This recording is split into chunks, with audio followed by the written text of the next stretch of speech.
مٹی کا تیل، اور پانچواں میرا فرنس آئل بھی اسی میں سے آ جاتا ہے، وہ پیٹرولیم مصنوعات میں۔ اب آپ مجھے بتائیں کہ میں اگر میں کہیں بیٹھا ہوں اور مجھ سے کوئی مشورہ مانگے تو میں یہ کہوں کہ آپ دیکھیں، مٹی کا تیل غریب استعمال کرے گا اس لیے کہ اس کے گھر کی بجلی نہیں جل رہی، تو کیا جلائے گا؟ لالٹن جلائے گا یا کوئی اور چیز جلائے گا مٹی کے تیل سے۔ تو یار خدا کے لیے اس کو نہ کرو۔ اس کے بعد ڈیزل، آپ کا ٹرانسپورٹ، گڈ ٹرانسپورٹ ہوگا، پیسنجر ٹرانسپورٹ ہوگی، آپ کی بسیں ہوں گی، یہ نہ بڑھاؤ یار اس کو۔ لوگوں کو سفر کرنے دو اور لوگوں کو کام کرنے دو، لوگوں کو ایگریکلچر میں اپنے ٹریکٹرز میں ڈیزل ڈال کے کرنے دو، ان کو اپنے فیلڈ میں جو بجلی چلا رہے ہیں جس سے ٹریکٹر سے، یا ہارویسٹنگ کر رہے ہیں ٹریکٹر سے، اس کو کرنے دو۔ پیٹرول آ گیا بینش، پیٹرول جو ہے وہ اگر کوئی شخص پیٹرول ڈلواتا ہے، اگر پرائیویٹ وہ ٹرانسپورٹ استعمال نہیں کرتا تو یہ اس کی اپنی خواہش ہے کہ وہ موٹر سائیکل پہ ادھر بھاگے ادھر بھاگے۔ اب مثال کے طور پہ میں اگر لاہور سے آنا چاہوں، اگر میری طبیعت نازک پہ ناگوار نہ گزرے تو میں پبلک ٹرانسپورٹ پہ آ سکتا ہوں، لیکن مجھے اپنی گاڑی پہ آنا ہے، بڑی گاڑی پہ آنا ہے، اور اس کو ایک اسٹیٹس سمبل ہے میرا، میں کیسے اس پہ سفر کروں گا؟ تو عزت ہی نہیں رہے گی۔ روہیل صاحب یہ آپ بتا رہے ہیں، نہیں روہیل صاحب یہ آپ بتا رہے ہیں اشرافیہ کے مسائل۔ اگر پبلک ٹرانسپورٹ کی بھی بات کریں، اگر ایک مہینے کے اندر 60 روپے پیٹرول بڑھ رہا ہے، روہیل صاحب سن لیں، مجھے سوال مکمل کر دیں، 60 روپے اگر پیٹرول بڑھ رہا ہے تو ایسے میں پبلک ٹرانسپورٹ کے کرایوں میں بھی اضافہ ہو رہا ہے۔ انکم لوگوں کی وہی ہے، وہ مزدور جو ایک مہینے میں 25,000 روپے کماتا ہے، وہ پبلک ٹرانسپورٹ کا کرایہ ایک طرف کا، ایک جگہ سے دوسری جگہ پہ جانے کا 60 روپے، 70 روپے، 100 روپے ایک دن کا کیسے افورڈ کر سکتا ہے سر؟ میں آپ کو زیادہ پھنساتی نہیں ہوں سر، میں آپ کو فگرز میں روہیل صاحب زیادہ پھنساتی نہیں ہوں، میں آپ سے ایک سیاسی بات کرتی ہوں۔ آپ نے الیکشن لڑنا ہے، 22 روپے راتوں رات پیٹرول بڑھا کے، اور 15 دن پہلے آپ نے 35 روپے پیٹرول بڑھائے، کیا آپ الیکشن جیت لیں گے روہیل اصغر صاحب؟ یہ میں آپ سے پوچھ رہی ہوں کیونکہ آپ نے ایک نہیں متعدد الیکشن لڑے ہیں اور جیتے ہیں، الیکشن جیت لیں گے آپ؟ میں یہی تو آپ کو کہہ رہا تھا کہ وہ چیز جس سے ایک عام آدمی سفر کرتا ہے آپ اس کو نہ بڑھاؤ، وہ چیز جس کو آپ اپنی مرضی سے استعمال کرتے ہو، یا بڑے لوگ استعمال کرتے ہیں، یا اسودہ حال لوگ استعمال کرتے ہیں، وہ بوجھ بھی انہی میں ڈال دو یار، بجائے اس کے کہ آپ ڈیزل کو بڑھاؤ، یا آپ کیروسین آئل کو بڑھاؤ، یا فرنس آئل جس سے فیکٹری چلتی ہیں ان کو بڑھاؤ، آپ ان چیزوں کو بڑھاؤ۔ اب جہاز میں کوئی غریب آدمی تو سفر نہیں کرے گا بینش، اب جہاز کے آپ کرایہ بڑھا دیں، بھلے آپ جتنا مرضی بڑھا دیں، اس میں تو سودہ حال لوگ ہی سفر کریں گے نا۔ آپ کا کیمرہ مین تو اس میں سفر نہیں کرے گا، آپ کا پروڈیوسر تو اس میں سفر نہیں کرے گا، اور اگر بینش نے کرنا ہے سفر تو بینش کو کیا فرق پڑتا ہے یار؟ نہیں سر مجھے بھی فرق پڑتا ہے، مہنگا کر لے گی سفر، میں آپ کو بتا رہی ہوں، وہ تو میں بھی نہیں سفر کر سکتی آج کل جو حالات ہیں۔ بابا اس کو سیریس، روہیل صاحب میں آپ سے بڑی فرینک بات کرتی ہوں، میں آپ سے بڑی فرینک بات کرتی ہوں، آپ لوگ حکومت میں آئے تھے، آدمی ہوں مجھ سے آپ پٹھی، جی مجھے پتا ہے، اسی لیے میں آپ سے کہہ رہی ہوں، آپ کی حکومت روہیل صاحب آئی تھی اس حکومت میں کہ جی عمران خان کی پرفارمنس بہت خراب ہے، کسی نے گن پوائنٹ پر تو آپ کو حکومت میں نہیں لے کر کے آئے تھے، ایک فارمولا کی ورکنگ ہوئی کہ ووٹ آف نو کانفیڈنس۔ ایک اور چیز آپ کو ابینش، میں آپ کو ایک اور چیز آپ کو بتاتا ہوں۔ جی بتائیں۔ نواز شریف صاحب کے 4 سال آپ لے لیجئے، نواز شریف صاحب کے آپ 4 سال لے لیجئے، 2013 سے لے کے 2017 تک، آپ نے دیکھا ہوگا کہ اس 4 سال کے دورانیے میں آپ نے دیکھا کہ میاں نواز شریف صاحب نے ایک فیصلہ کیا کہ ہم آئی ایم ایف کے پاس نہیں جائیں گے، ہم اپنی اکانومی کو اپنے سورسز سے ٹھیک کریں گے۔ کیسے ٹھیک کیا؟ خوش قسمت انسان ہے، ڈیڈیکیشن ہے، کمٹمنٹ ہے، انہوں نے کیا، اور آپ نے دیکھا کہ آخری سال میں وہ وڈرا کر گئے آئی ایم ایف سے۔ اگریڈ۔ اب اس کے بعد ایک انسرٹینٹی شروع ہوئی، اس کے بعد ایک بڑا ہی عقل مند اور ذہین اور فطین اور سب سے اعلیٰ دماغ اور سب سے اعلیٰ شخص حکومت میں لایا گیا، اقتدار میں بٹھایا گیا، پھر اس کے بعد جو کچھ ہوا، پھر وہ کیا کہتے ہیں، چراغوں میں روشنی نہ رہی۔ اب یہ کیا پچھلے 8 مہینے میں کیا کر رہے ہیں، یہ 8-10 مہینے میں کیا کر سکیں گے، اگلے 5, 7, 8 مہینوں میں یا سال میں یہ کیا کر پائیں گے، میں اس لیے نہیں کہہ سکتا کہ ذاتی طور پہ ڈائریکٹلی میں اس مشاورت میں شامل نہیں ہوں، لیکن میں اپنے دماغ کی بات کر رہا ہوں نا، میرا تو ایک دماغ ہے نا، میں اپنے لوگوں دماغ کی کابینہ میں بھی شامل نہیں ہے. اگر آپ شاید شامل ہوتے تو کابینہ کے حالات بھی بہتر ہوتے، شہباز صاحب کو کوئی مشورے بھی ٹھیک مل جاتے. وہ میں آپ کی بات انڈرسٹینڈ کر رہی ہوں، لیکن آپ پارٹی میں ہیں اور آپ نے اسی پارٹی سے ٹکٹ لینا ہے. حالات ہوتے نا. میں کل آپ کے صاحبزادے سے بھی ملی تھی، خرم سے بھی ملی تھی. اگر آپ نہیں تو خرم بھی اسی پارٹی سے الیکشن لڑیں گے، لیکن پارٹی جا رہی ہے. یہ مہنگائی پارٹی کو لے کر جا رہی ہے. سر آپ اس سے ایگری کرتے ہیں؟ اس کا قصوروار آپ مفتاح کو ٹھہرائیں گے کہ اسحاق ڈار صاحب کو ٹھہرائیں گے؟ کیونکہ مفتاح اسماعیل تو بہت کڑی تنقید کر رہے ہیں اسحاق ڈار کے اوپر، اور اگر یہی کام ہونا تھا، یہی مہنگائی ہونی تھی تو روحیل اصغر صاحب، مفتاح اسماعیل صاحب کو کیوں ہٹایا گیا؟ نہ ہٹاتے، ان کو کنٹینیو رہنے دیتے. نہیں، میں آپ کو گزارش کروں، میری ایک اسحاق ڈار کا ایک اپنا ماضی ہے اور وہ اچھا خاصا اس کے ساتھ یادیں جڑی ہوئی ہیں ماضی کے ساتھ. مفتاح انڈسٹریسٹ ہے، مفتاح ایک بہت بڑا ٹائکون ہے، انڈسٹری ٹائکون ہے، چلا رہا ہے، اچھا آدمی ہے، شریف آدمی ہے. لیکن میں ایک بات سے اتفاق نہیں کرتا. میں اتفاق یہ نہیں کرتا کہ اگر مفتاح اسماعیل کو کوئی اختلاف ہے تو بیٹھ کے بات کر لیں. کوئی اسحاق ڈار صاحب نے ان کا کوئی ایسا نقصان تو نہیں کیا جس سے مفتاح اتنی تکلیف میں ہے. مفتاح کے پاس اگر کوئی آئیڈیاز ہیں یا کوئی چیز ہے تو کوئی چیز اس کو روکتی نہیں ہے. پرائم منسٹر سے آ کے مشاورت کر لے، میاں نواز شریف صاحب سے مشاورت کر لے، اور لوگوں سے مشاورت کر لے. اور بات یہ دیکھیں، یہ تو جگ ہنسائی والی بات ہے نا. آپ بازار میں بیٹھ کے کوئی بات کریں گے تو وہ ٹھیک نہیں ہے. یہ بات میں نے شاہدہ خان عباسی کو بلکہ اس کے منہ پہ کہی تھی. میں نے یہ بات ٹی وی پہ بھی کہی تھی اور اس کے منہ پہ بھی کہی تھی. آج شاہدہ خان عباسی صاحب ملے ہیں مریم نواز صاحبہ سے. آئی ایم شیور کہ کافی باتیں ہوئی ہوں گی، لیکن آج وہ میرا ایجنڈا نہیں ہے ٹاپک کا. ڈار صاحب نے مفتاح اسماعیل صاحب کا تو کچھ نہیں بگاڑا، لیکن یقین کریں، مطلب ہمارے بڑے محترم ہیں، بڑا اچھا تعلق ہے ڈار صاحب کے ساتھ، لیکن انہوں نے میرا آپ کا بہت کچھ بگاڑا ہے. شاید آپ تو اس کلاس سے نہیں ہیں، آپ ایک بزنس کلاس سے ہیں، لیکن ہم جیسے لوگوں کا انہوں نے بہت کچھ بگاڑ دیا سر. لیکن سر استعفے کی خبریں آ رہی ہیں. روحیل صاحب مجھے سوال تو مکمل کرنے دیں. استعفے کی خبریں آ رہی ہیں. استعفیٰ کیا اسحاق ڈار صاحب دے رہے ہیں؟ اسحاق ڈار صاحب سے مانگا جا رہا ہے؟ کیا آپ لوگ سیٹسفائیڈ ہیں ڈار صاحب اور ان کی پرفارمنس سے؟ کوئی بڑا استعفیٰ آنے والا ہے کیا؟ قسم سے مجھے کچھ پتہ نہیں ہے. میں اس معاملے سے بالکل لا تعلق ہوں. مجھے آپ مجھ سے مشورہ مانگیں گی تو میں مشورہ دوں گا نا. اگر آپ مجھ سے مشورہ نہیں مانگیں گی یا مجھ سے پوچھیں گی نہیں، شاید میں اس قابل ہی نہیں ہوں یا میرے میں اتنی ابیلٹی نہیں ہے کہ میں کسی سے یہ اس قسم کی مشاورت کر سکوں یا مشورہ دے سکوں. تو جب مجھ سے کوئی مشورہ نہ مانگے تو میں عمر کے اس حصے میں ہوں کہ اب میں از خود مشورے دیتا بھی نہیں ہوں بینش. اب مجھے خود خیال آتا ہے، میں تو اپنی ایک رائے آپ تک دے رہا ہوں کہ کیا ضرورت ہے. میں نے وہی بات کر رہا تھا، اگر آپ کا اختلاف ہے، آپ سمجھتے ہیں کہ آپ کے ساتھ زیادتی، تو بھائی جاگیر تو نہیں ہے میری.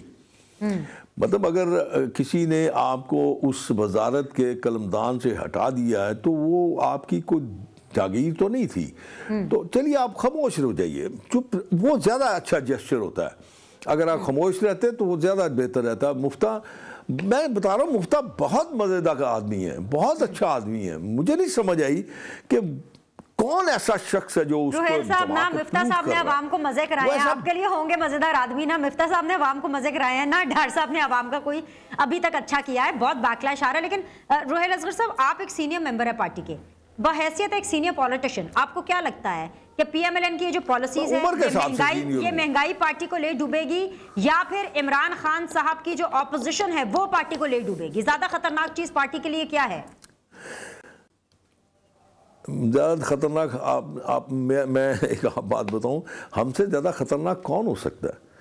جب آپ اپنے خود دشمن ہوں گے تو آپ کو دشمنوں کی ضرورت نہیں ہے. مجھے کسی نے یہ پوچھا تھا، سوال کیا تھا کہ خدا معاف کرے کہ کون سا ایسا گناہ ہے جو اس شخص میں نہیں ہے جس کا نام عمران. مجھ سے کسی نے پوچھا تھا تو میں نے کہا یار بات یہ ہے کہ اگر وہ خراب ہے تو اچھے ہم بھی نہیں ہیں. بس آپ میرے اس جواب کو اب میرے خیال میں کافی آپ کی تسلی ہوگی. اب میں اب صرف ایک امید پہ جی زندہ ہوں, اور وہ امید کیا ہے پتہ آپ کو؟ کیا وہ امید یہ ہے کہ کاش میاں نواز شریف صاحب واپس آئیں, آ کے اپنی اس سیاسی قیادت کو سنبھالے اور اپنے اسی بڑے وہ کیا کہتے ہیں سادہ زندگی میں, سادہ الفاظ میں, سادہ ذہن سے وہ اس ملک کو بہتر کرنے کی کوشش کریں. ویسے لوگ ان پہ روہیل اصغر اعتماد صاحب یہ کرتے جو ہیں, آپ کی لوگوں کا امید ہے اعتبار نا, ہے ان پہ. یہ جو آپ کی امید ہے اس نے مجھے اور میرے دیکھنے والوں کو تھوڑا ڈپریس کر دیا, کیونکہ آپ اتنے سینئر ممبر ہیں پارٹی کے. ہمیں تو لگا کہ آپ مجھے خبر دیں گے کہ بس بینش آپ فکر نہیں کریں, نواز شریف صاحب فلانے مہینے ڈیٹ پر آ رہے ہیں, آپ بھی امید کا اظہار کر رہے ہیں سر. تو پھر میں آپ سے پوچھوں گی آپ حکومت میں کیا کر رہے ہیں اگر آپ امید کا اظہار کر رہے ہیں, اگر آپ کے پاس بھی روڈ میپ نہیں ہے, آپ کے پاس اگر نواز شریف کے واپس آنے کا بھی روڈ میپ نہیں ہے سر, تو جی اللہ کی بندی میں تو پارلیمنٹری سیکرٹری بھی نہیں ہوں, میں تو ایک ورکر ہوں. اللہ نے مجھے عزت دی ہوئی ہے, میں ایم این اے ہوں. بس اس سے زیادہ میرا حکومت کے ساتھ مطلب ان کی مشاورت والی کمپنی میں میرا کوئی تعلق نہیں ہے. میں ہاں آپ کہتے ہیں کہ میں ٹریجری بینچز میں بیٹھتا ہوں, تو بس ٹریجری بینچز میں بیٹھتا ہوں, بہت ساری باتیں کرنا چاہتا ہوں, لیکن میرا خیال ہے نواز شریف صاحب کی محبت میں کر نہیں سکتا.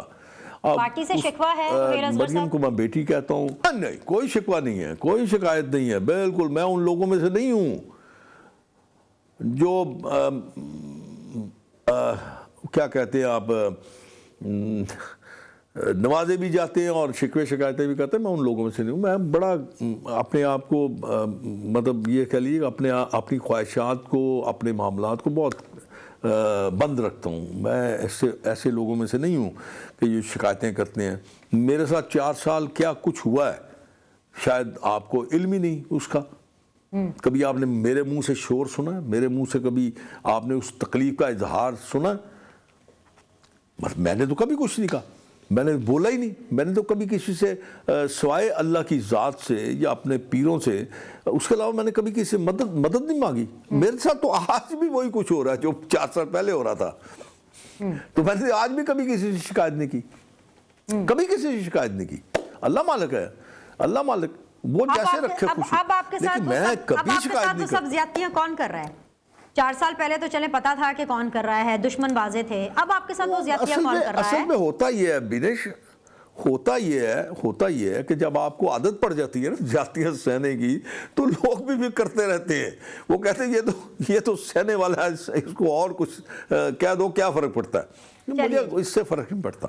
بہت بہت شکریہ روہیل اصغر صاحب آپ کے وقت کے لیے. آل دا ویری بیسٹ. یہاں پہ ایک چھوٹا سا بریک لیں گے, بریک کے بعد واپس آئیں گے تو سیدھی بات میں گفتگو کرنے کے سلسلے کو جاری رکھیں گے. Will be back shortly. بسم اللہ الرحمن الرحیم. السلام علیکم. آپ دیکھ رہے ہیں سیدھی بات بینر سلیم کے ساتھ. بریک کے بعد آپ لوگ کو خوش آمدید کہتے ہیں, اور پروگرام کے اس حصے میں مجھے جوائن کر رہے ہیں ویری آنریبل سہیل ورائچ صاحب, سینئر اینالسٹ ہیں, سینئر جرنلسٹ ہیں. بہت بہت شکریہ سہیل صاحب وقت دینے کے لیے. ملکی حالات ہی ایسے ہیں کہ سیاسی صورتحال کے اوپر تو ایکسٹینسولی میں آپ سے گفتگو کرنا ہی چاہوں گی, لیکن ابھی پروگرام کے پہلے حصے میں پی ایم ایل این سے روہیل اصغر صاحب میرے ساتھ تھے. آئی ایم ایف کی اس تمام تر معاملات کو جس طرح سے وہ پاکستان کو ٹریٹ کر رہا ہے, اور نون لیگ کا جو بھی ایکسپیرینس رہا ہے آئی ایم ایف کے ساتھ, اس کے اوپر انہوں نے تمام تر ذمہ داری ایک دفعہ پھر سے پچھلی حکومت پر ڈالی ہے. لیکن میں تو آپ سے سیدھا یہ سوال پوچھوں گی کہ کیا مہنگائی کا یہ بوجھ پی ایم ایل این اکیلے اٹھا پائے گی؟ ظاہر نہیں اٹھا پائے گی. اس کی بڑی پولیٹیکل کاسٹ ہے, اس کی سوشل کاسٹ ہے, اس کی جو ہے میسج پہ اس کا اتنا بڑا برڈن ہے کہ اس کی جو کاسٹ ہے وہ اٹھانا بڑا مشکل ہے. اور میرا خیال ہے کہ یہ ہونا بھی یہ چاہیے کہ یہ پورے ملک کو اس کی کاسٹ اٹھانی چاہیے. اگر صرف نون پہ اس کا برڈن پڑا تو نون کا ووٹر جو ہے وہ تو جواب دے جائے گا. میرا نہیں خیال کہ اتنا ان سے بھاری تاوان وصول کرنا چاہیے, لیکن کیا کیا جائے, حکومت ان کی ہے, انہیں کو یہ فیصلے کرنے ہیں, مجبوری ہے, جس کی حکومت ہوتی ہے اسی کو فیصلہ کرنا پڑتا ہے. سہیل ورائچ صاحب آپ تو ان معاملات کو سمجھتے ہیں, کسی حد تک ہم بھی سمجھ جائیں گے, اگر ہم نہیں سمجھیں گے ہم آپ جیسے اپنے سینئر سے رہنمائی لیں گے. لیکن پاکستان کی وہ عوام جو اس کے اندر شاید پی ایم ایل این کا ووٹر بھی ہوگا, وہ ووٹر بھی ہوگا جس نے ابھی ڈیسائیڈ نہیں کیا کہ اس نے اگلے انتخاب میں کس کو ووٹ کرنا ہے, یا سوئنگ ووٹر آپ کہہ لیجئے, کیا یہ حکومت ان کے اندر یہ بیانیہ جو کہ مریم نواز کی ذمہ داری انہوں نے لگائی ہے کہ آپ یہ بیانیہ لوگوں کے اندر ڈالیں کہ بھئی جو بگاڑ آیا ہے وہ عمران خان کی حکومت لے کر کے آئی ہے، کیا اس بیانیہ کو عوام کے اندر سرایت کرا پائے گی، عوام کو کنونس کر پائے گی کہ بھئی دیکھیں یہ ہم نہیں ہیں، یہ تو ہمارے سے پچھلے تھے جو کر کے گئے ہیں؟ میرا خیال ہے ابھی تک تو اس میں کامیابی نہیں ہوئی. ابھی تک آپ جو الیکشن کے ریزلٹس آ رہے ہیں، جو بائی الیکشن کے ریزلٹس آ رہے ہیں، اس سے ایسا لگتا ہے کہ نون اپنا یہ بیانیہ عام لوگوں تک نہیں پہنچا سکی کہ اصل میں اس اکنامک تباہی کے جو ذمہ دار ہیں وہ ہم نہیں ہیں، اس سے پچھلی حکومت ہے. کبھی کبھی کوئی آواز سنائی دے جاتی ہے، لیکن میرا خیال ہے کہ یہ ایک پاپولر بیانیہ نہیں بنا، اور نہ اس کی اتنی اہمیت ہے کہ لوگ اس کی وجہ سے ووٹ دیں. اسلام آباد کے اندر سہیل وڑائی سے بہت سی چہم گوئیاں ہو رہی ہیں کہ ایک استعفیٰ آ رہا ہے، کسی ایسی شخصیت کا استعفیٰ آ رہا ہے جو کہ حکومت کے لیے باعث ندامت ہوگا. آپ بہت ویل کنیکٹڈ ہیں، کچھ آپ کو پتا ہے کہ کس کا استعفیٰ آ رہا ہے؟ کیا وہ اسحاق ڈار صاحب ہیں؟ میرا نہیں خیال ڈار صاحب تو کور آدمی ہیں، سارے فیصلے ہی وہ کر رہے ہیں. میرا نہیں خیال کہ اسحاق ڈار صاحب کا ہے، نہ ہی میرا خیال ہے خاقان عباسی صاحب کا ہے. یہ لوگ ہلکے ہلکے ناراض تو ہو سکتے ہیں، لیکن پارٹی چھوڑ کے کہاں جائیں گے؟ ان کے پاس کوئی راستہ بھی نہیں ہے. تو یہ کہنا تو بڑا آسان ہے کہ ان کی ہلکی پھلکی ناراضگیاں ہیں، لیکن یہ پارٹی کے اندر ہی رہیں گے سارے. سہیل صاحب کوئی روڈ میپ نظر آ رہا ہے حالات کو بہتر کرتے ہوئے؟ اور روڈ میپ تو یہی ہے کہ آئی ایم ایف کے جو سائن کیا ہے اس کے مطابق اپنی اکانومی کو ٹائٹن کریں، جو ہے سادگی اپنائیں، پیسے بچائیں، اور جو حکومت کا عیش و عشرت کا نظام ہے، جو ایکسپینڈیچرز ہیں ان کو کم کریں، اور ایون ڈیولپمنٹ بجٹ کو بھی کم کریں. نان ڈیولپمنٹ کو تو کم کرنا ہی ہے. یہی واحد راستہ ہے. دنیا اسی راستے سے چل کے جو ہے وہ آگے پہنچتی ہے اور اپنے معاملات ٹھیک کرتی ہے. ہمیں بھی یہی راستہ اپنانا ہوگا. سہیل وڑائی صاحب، ایک ٹرائیکا رہا ہے جنرل فیض، جنرل باجوہ اور عمران خان صاحب کا، جس نے پچھلے لگ بھگ 4 سال اس ملک پر حکومت کی ہے. پھر اس کے بعد یہ متحدہ حکومت آ گئی. اب یہ حکومت بھی خالی پی ایم ایل این کی تو نہیں ہے، پیپلز پارٹی بھی اس میں شامل ہے، اس میں کافی حد تک ایم کیو ایم بھی شامل ہے اور دیگر جماعتیں بھی ہیں اس میں. لیکن سب سے زیادہ جو پولیٹیکل کاسٹ ہے وہ ابھی تک پی ایم ایل این اس کی ادا کرتی ہوئی نظر آ رہی ہے. یہ جو ماضی میں ایک ٹرائیکا رہا ہے، اسٹیبلشمنٹ جس کا حصہ رہی ہے، ابھی بھی کہیں نہ کہیں چاہے اسٹیبلشمنٹ یہ کلیم کر رہی ہے کہ ہم نیوٹرل ہیں، تو اسٹیبلشمنٹ ہو یا باقی پارٹیز ادر دین پی ایم ایل این، وہ اس پوری سچویشن کو کیسے دیکھ رہے ہیں؟ کیا ان کے کنٹرول میں سچویشن ہے؟ کوئی متبادل ہے ان کے پاس؟ یہ سچویشن کسی کے بھی کنٹرول میں نہیں ہے.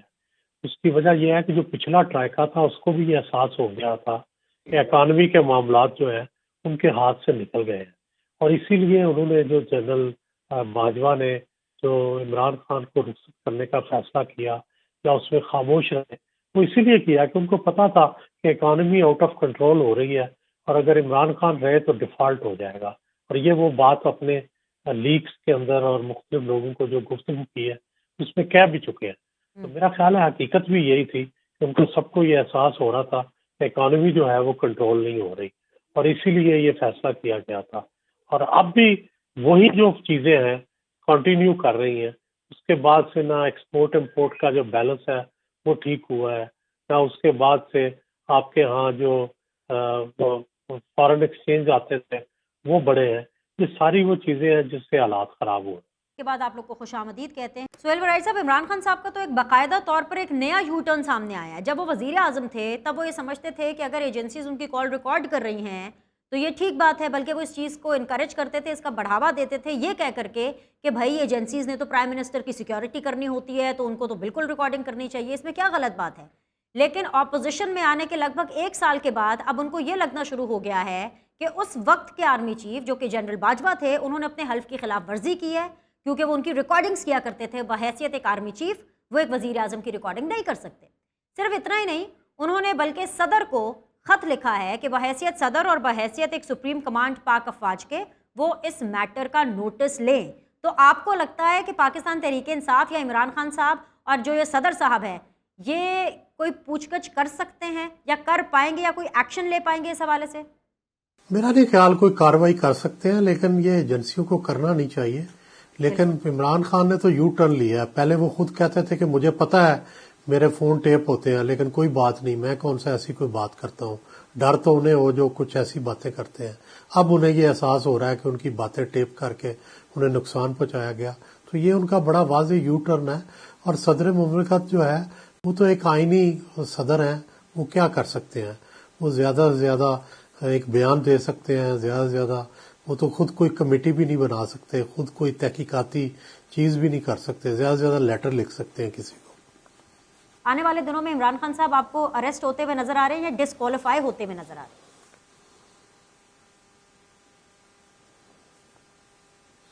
دیکھیں کچھ بھی کہنا مشکل ہے، لیکن زیادہ ڈسکوالیفیکیشن کا چانس ہے، کیونکہ اس سے زیادہ نقصان پہنچے گا عمران خان کو. گرفتاری سے تو سیاسی فائدہ بھی ہوتا ہے، ہمدردی بھی ملتی ہے، تو میرا خیال ہے کہ زیادہ انہیں نقصان سیاسی جو ہے وہ اسی پہ پہنچے گا کہ نائل قرار دے دیے گئے.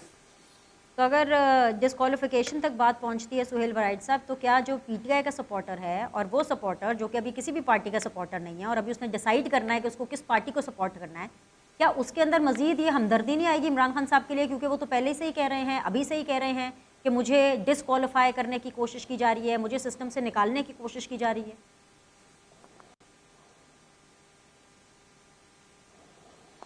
مینج دیکھیں، زیادہ گرفتاری سے زیادہ ہمدردی پیدا ہوگی بنسبت جو ڈسکوالیفیکیشن ہے. ڈسکوالیفیکیشن سے ایک ساتھ یہ بھی احساس پیدا ہوتا ہے کہ وہ میدان سے نکل گئے ہیں اور میدان سے آؤٹ ہو گئے ہیں. تو یہ ایک ان کے عمران خان کے جو مخالف ہیں ان کے لیے ایک پازیٹیو بات ہوگی کہ وہ یہ ثابت کر سکیں گے کہ اب تو ہمارے سامنے عمران خان ہے ہی نہیں، وہ تو ڈسکوالیفائی ہو گئے. اب ان کی پارٹی کا صدر بھی نیا بنے گا، اب ان کی پارٹی جو ہے کوئی اور ہیڈ کرے گا، تو یہ صورتحال ہو جائے گی. سہیل صاحب، انتخابات ہوتے ہوئے آپ کو دکھائی دے رہے ہیں 90 دنوں کے اندر اندر، ایک مہینہ تو آلموسٹ گزر چکا ہے، ابھی تک تاریخ سامنے نہیں ہے.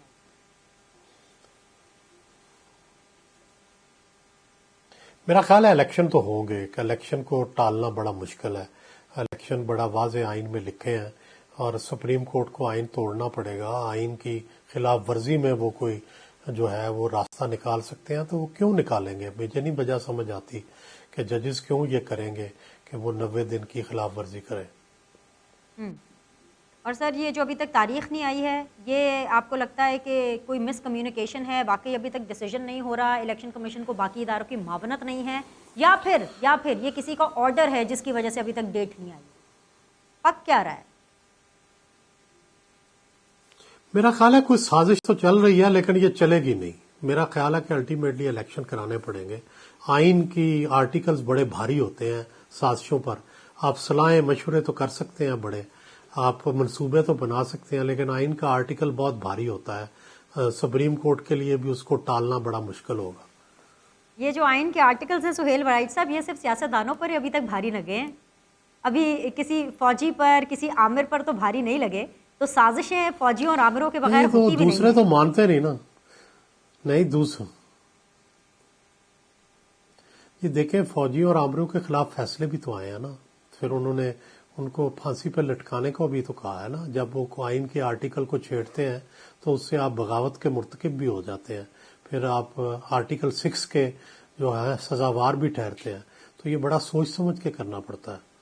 اور جو نہیں سوچتے سمجھتے پھر وہ اس کے، آپ کو پتا ہے، اس کا نشانہ بھی پڑنا پڑتا ہے. چلیے، ایک اور چیز بس، آخری 2 منٹ رہ گئے ہیں تو میں ویری کوئکلی آپ سے 2 سوال آپ کے سامنے رکھ دیتی ہوں سر.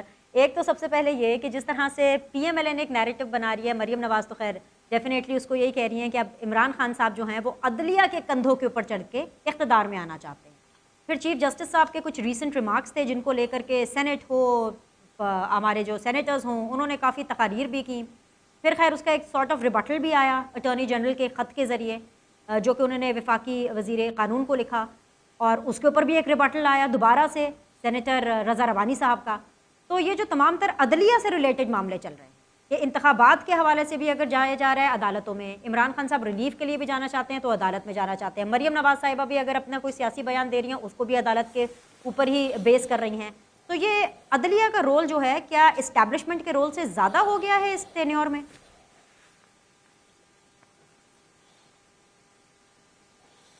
میرا خیال ہے کہ اسٹیبلشمنٹ نے عدلیہ کو آگے رکھا ہے پچھلے کئی سالوں سے. بہت سارے فیصلے، نواز شریف کی نااہلی کا فیصلہ اور بہت سارے فیصلے جو ہیں وہ ان سے کروائے ہیں. اور ان کے پلائے کے طور پہ، ان کے ٹول کے طور پہ عدلیہ استعمال ہوتی رہی ہے، اور دونوں ایک طرح سے ایک ہی فیصلے کرتے رہے ہیں. تو میرا یہ خیال ہے کہ عدلیہ کو سیاسی معاملات سے پرہیز ہی کرنا چاہیے. لیکن اب تو ہر سیاسی معاملہ عدلیہ کے پاس جاتا ہے. سیاستدانوں کو بھی کچھ اپنے معاملات خود طے کرنے چاہیے اور ہر چیز عدلیہ کے پاس لے کے جانے سے پرہیز کرنا چاہیے. بہت بہت شکریہ سہیل وڑائچ صاحب آپ کے وقت کے لیے. اس کے ساتھ ہی ہمارے پروگرام کا وقت ختم ہوتا ہے. سہیل وڑائچ صاحب کا بھی شکریہ، اور پروگرام کے پہلے حصے میں ہمیں روہیل اصغر صاحب نے جوائن کیا تھا، ان کا بھی بہت بہت شکریہ. آج کے لیے اتنا ہی. آپ لوگوں سے منڈے کو ملاقات کریں گے. فیڈ بیک کا انتظار رہے گا.